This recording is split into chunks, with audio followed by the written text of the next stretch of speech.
मोदी सरकारने घेतलेला जातीय जनगणनेचा निर्णय हा अतिशय ऐतिहासिक अशा प्रकारचा निर्णय आहे।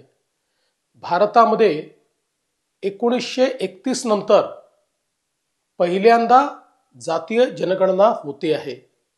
यापूर्वी मनमोहन सिंगांच्या सरकारने जातीय जनगणना आम्ही करणार अशा प्रकारचा निर्णय केला, पण त्यांच्याच मंत्रिमंडळात विरोध झाल्यामुळे त्याला SECC मध्ये त्यांनी कन्वर्ट केलं आणि जनगणनेच्या ऐवजी ग्राम विकास विभागाच्या माध्यमातून सर्वे केला आणि त्याचे आकडे कधीच प्रकाशित झाले नाहीत।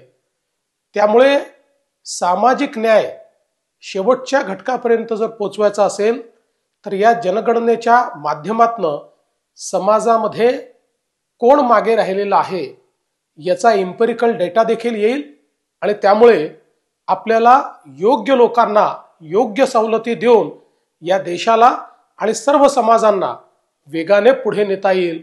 या दृष्टीनं हा अतिशय ऐतिहासिक निर्णय आहे।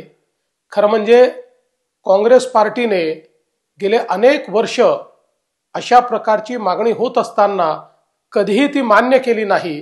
ते केवळ याच्यावर राजकारण करत राहिले, पण मोदीजींनी याला मान्यता दिल्यामुळे देशामध्ये सामाजिक न्यायाचं नवीन पर्व हे माननीय मोदीजींच्या नेतृत्वात सुरू झालं आहे असं या ठिकाणी मी म्हणेन आणि माननीय मोदीजींचे मी मनापासून आभार मानेन।